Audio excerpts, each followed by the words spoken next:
여러분 안녕하십니까? 빨간 상승의 맛 김영롱입니다.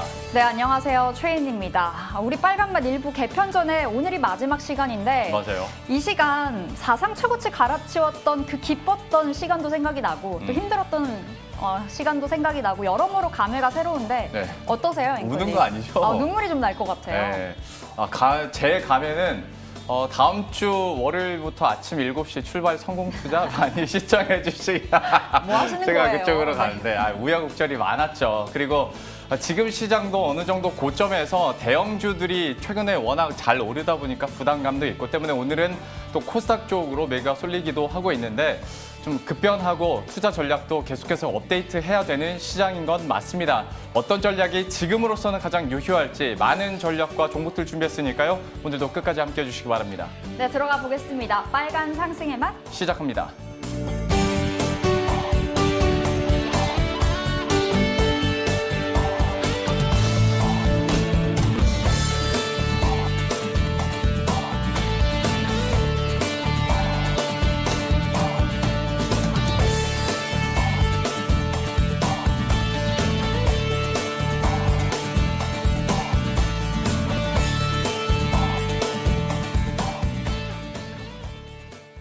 네, 금요일장 마감까지 1시간 반가량 남겨두고 있습니다. 이 시각 현재 시장 상황 체크해 보겠습니다. 자, 코스피는 현재 0.2%대 하락세 이어가고 있습니다. 3,136포인트 선에서 가닥을 잡아가고 있고요. 오늘 외국인과 기관의 나란히 팔자세가 부담이 되어주고 있습니다. 자, 코스닥 보실까요? 코스닥은 오늘 견조한 상승을 이어가고 있는데요. 현재도 고점을 키우면서 0.9%대 상승 돌파했습니다. 990선까지 안착하는 데 성공했습니다. 자, 오늘 막상막하 종목 안에서 어떤 종목 올라와 있을지 먼저 막상부터 열어보겠습니다. 오늘 막상에는 보혜양조와 녹십자 랩셀, 아주아이비투자 강했고요. 드림텍과 롯데제과도 상승폭을 키웠습니다. 자, 녹십자 랩셀 보겠습니다. 이 관계사 앞티바가 미국 나스닥 상장 추진한다는 소식이 들려오면서 관련주인 녹십자 랩셀 오늘 시세에 강하게 분출했습니다. 장중 20%대 급등 보이기도 했고요. 현재는 13%의 안팎의 상승 이어가고 있습니다. 자, 아주아이비투자의 상승은 대체 어디까지일까요? 이번 주 월요일 보합권 마감을 제외한다면 오늘까지 무려 8거래일 연속 질주를 해주고 있습니다. 아주아이비투자는 이 크래프톤이 본격적으로 상장 준비 나섰다는 소식 주가를 계속해서 끌어올리고 있죠. 현재는 1.3% 변동성은 좀 큰 모습 체크되고 있습니다. 자, 마카 종목 열어보겠습니다. 오늘 부진했던 종목에는 한화생명과 넵튠, 문배철광, 스튜디오 드래곤, OCI가 올라와 있습니다. 자, 한화생명 보겠습니다. 이 전일 파월 연준 의장이 완화적인 정책 기조를 시사하면서 미국 국채금리가 떨어졌습니다. 이 금리 상승의 수혜주로 거론됐던 종목들이 오늘 약세 흐름 보여주고 있는데 한화생명 현재 구간 3%대 하락세 이어갑니다. 자, 마지막으로 스튜디오 드래곤입니다. 1분기 실적에 대한 기대도 있고 외국인과 기관 연일 러브콜을 보내주는 종목인데요. 오늘 하루 쉬어가고 있습니다. 자, 현재 1.6%의 약세 10만 6천 원 선에서 거래 이어가고 있습니다. 자, 오늘 막상막하 종목 안에서 어떤 종목 매수 가능할지 메리츠증권 영업부 금융센터 임영훈 부장 만나 뵙겠습니다. 안녕하세요. 네, 안녕하십니까. 자, 먼저 막상의 롯데제과 체크해 보겠습니다. 코로나19로 정말 힘들었지만 이번 1분기 실적 턴어라운드가 기대된다는 리포트들 막 쏟아지고 있습니다. 외국인도 7거래일이나 매수하고 있던데 지금 자리 매수 가능할까요? 네, 일단 말씀하신 대로 이제 지금 코로나 시기 때 굉장히 안 좋았었죠. 근데 일단 최악의 시기는 지났고 실적도 점점 우상향할 것으로 좀 기대가 되고 있습니다. 밸류에이션 또한 좀 저평가 상태라서 전 부담은 없다고 보여지는데요. 다만 이제 드라마틱한 성장이 기대되지는 않아서 이게 장기 투자자가 아니라면 참 이게 굉장히 좀 답답하실 수가 있을 것 같아요. 그래서 또 그렇다고 또 업사이드가 굉장히 좀 커 보이지도 않고 그래서 근데 또 만약에 장기 투자를 한다고 가정을 한다면은 저는 차라리 이 종목보다는 지금 이 롯데제과가 안 좋다는 게 아니라 이것보다는 차라리 IT나 대형주 자동차 대형주 쪽으로 장기 투자를 하는 것이 더 낫지 않을까 그렇게 보고 있습니다. 그러니까 이런 그런 이제 주도 업종의 대형주를 장기 투자를 하고 그다음에 중소형주 그때그때 좀 유행 타는 거 쫓아서 좀 트레이딩을 겸비해서 간다면은 그게 가장 바람직하지 않을까 싶습니다. 그래서 결론적으로 회사는 괜찮은데 그렇게 크게 큰 수익을 기대하기는 어렵지 않나 그렇게 보고 있습니다. 네, 롯데제가 매력은 있지만 큰 수익 기대하기는 좀 힘든 자리라는 이야기 주셨습니다. 자, 이어서 마카 종목 열어보겠습니다. 마카의 문배철강인데요. 거의 2달 동안 철강주들 쉬지 않고 올랐는데 더 갈 거라는 이야기 나오네요. 문배철강도 많이 올랐습니다만 지금 수익 생길 수 있을까요?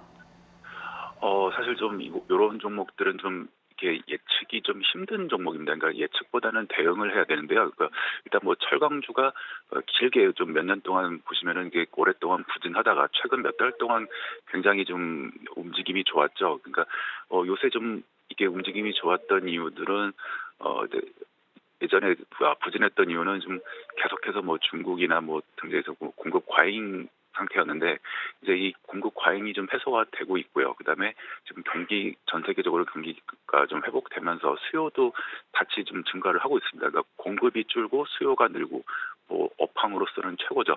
그래서 지금 뭐 포스코 등 이제 현대제철 막 이런 동국제강 이런 대형주들이 지금 몇 달간 시세를 크게 좀 잘 내고 있고요. 그러다 보니까 또 요새 이제 시장이 박스권 횡보 장세에서 이제 중소형주 순환매가 돌다 보니까 이런 문배 철강 같은 주식도 좀 강하게 좀 상승을 하고 있습니다. 그래서 뭐 최근 흐름은 이런 철강 대형주 강세에 따른 중소형 철강주 순환매 장세로 볼 수 있고요. 그래서 그 대형 철강주에 만약에 샀다가 좀 물리면 또 기다리면 다시 또 올라오고 회복하고 좀 하겠지만 이런 중소형주를 고점에서 잘못 잡으면은 이게 참 회복이 좀 힘들어요. 근데 이제 뭐 충분히 더 갈 수 있는 여력은 있다. 좀 약간 좀 제가 좀 애매하게 하고 있는데 그래서 이런 종목 같은 경우는 펀더멘탈적인 투자보다는 그냥 시장 트렌드와 그다음에 차트로 대응할 수밖에 없다고 보입니다. 그래서 일단 뭐 10일 이평선 이탈하면은 그냥 좀 매도를 하시는 방향으로 기준을 삼고 대응을 하시는 게 어떨까 싶습니다. 네, 문배철강도 접근 금지 의견 주셨습니다. 자, AS 부장님 기다리고 있는데요. 2종목입니다. 일단 DMS인데 3월 12일에 관심주로 주셔서 8%가 넘게 올랐습니다. 그때 목표가 11,000원 계속 바라보고 가져갈지 궁금하고요. 자, 그런가 하면 동화기업 4월 2일에 주셨는데 벌써 10%가 넘게 올라갔습니다. 이 2종목 어떻게 해볼까요? 네, 일단 뭐 DMS 먼저 말씀드리겠습니다. 아직은 뭐 이게 지금 뭐 수익이 좀 나서 제가 뭐 AS 코멘트를 한다기보다 솔직히 말씀드리면 지금 차트 보시면 알겠지만 그냥 아직 횡보 중입니다. 그러니까 좀 아직까지는 좀 시장에서 관심을 좀 덜 받고 있다. 약간 그렇게 보고 있고요. 제가 이거를 때 추천드렸던 이유가 이제 작년 실적하고 지금 시가총액을 비교해 보시면 알겠지만 굉장히 좀 밸류에이션 매력도가 좀 높은 상태입니다. 그러면은 작년 대비해서 올해 실적은 어떠냐? 실적 추정치가 사실 뭐 이렇게 추정하기 힘들긴 하지만 요 본업 업황을 보면은 올해 실적도 나쁘진 않다. 뭐 양호하다. 약간 그렇게 볼 수 있겠고요. 그러면 실적이 이제 받쳐주는 상태에서 이 동사의 이제 추가 모멘텀은 뭐냐? 그러면 이제 풍력 관련인데요. 지금 바이든 정부가 계속 아시다시피 친환경을 강조하고 있고 좀 인프라 투자 좀 대규모로 하고 있죠. 그래서 풍력 분야도 계속 좀 재조명을 받을 걸로 좀 예상이 되고 있습니다. 금일도 보시면은 뭐 CS 윈드나 뭐 그런 관련주들이 좀 약간 치고 올라오고 있는 모습을 보이고 있는데 DMS 같은 경우도 이제 한번 작년 차트 보시면 알겠지만 풍력 로 조명을 받았을 때 좀 굉장히 강하게 상승했거든요. 그리고 나서 강하게 오른 만큼 좀 오랫동안 기간 조정을 겪고 있는데 이 기간 조정만 이제 끝나면 이게 뭐 타이밍 문제지 충분히 좀 꽤 많이 올 걸로 좀 보고 있습니다. 네, DMS 실적이 정말 좋다고 하네요. 앞으로도 좋아질 거라고 하니까요. 계속 체크해 보도록 하겠고요. 자, 동화기업은 그럼 어떻게 해야 될까요? 10% 넘게 수익률 맛보고 있는데 계속 끌고 가볼까요? 예, 굳이 뭐 지금 동화기업을 여기서 더 가냐, 팔아야 되냐, 사야 되냐, 뭐 그런 사실 이제 주식시장이 뭐 지금 굉장히 변동성이 심하기 때문에 제가 뭐 그거를 다 예측을 할 수는 없고요. 근데 일단 제가 좀 시청자분들께 좀 말씀드리고 싶은 거는 제가 왜 이 동화기업을 이렇게 관심을 가졌고 그다음에 향후에 주가 변동에 따라서 어떻게 대응을 하는 게 좋을지 이제 그걸 좀 중심으로 말씀을 드리고자 할게요. 그때 이제 대부분 이제 전기차 관련주들이 좀 굉장히 작년에 좀 좋았다가 최근에 좀 계속 좀 가격 조정, 기간 조정을 많이 겪고 있죠. 그래서 전기차 종목들 뭐 어떻게 바라봐야 되냐, 뭐 사도 되냐, 뭐 어떻게 약간 이제 그런 논란이 있었는데 저도 사실 그거는 좀 타이밍 잡기가 좀 어렵습니다. 지금 중장기적으로는 전기차 시황이 좋은데 일단 단기적으로 조금 쉬어가는 국면이라 언제 다시 치고 올라갈지 제가 뭐 감히 예측을 하기는 어려운데요. 때마침 좀 건자재 좀 시황이 좀 올라오고 있는 상황이라서 동화기업이 원래 이제 건자재 기업이었는데 2차 전지 전액 사업에 진출하면서 작년에 이제 큰 게 좀 주가가 올랐죠. 근데 그러고 나서 쉬다가 건자재 업황이 좋아지니까 그러면 전기차주 살 바에는 동화기업 같은 주식을 사면 좋겠다. 약간 이제 그런 관점에서 접근했었습니다.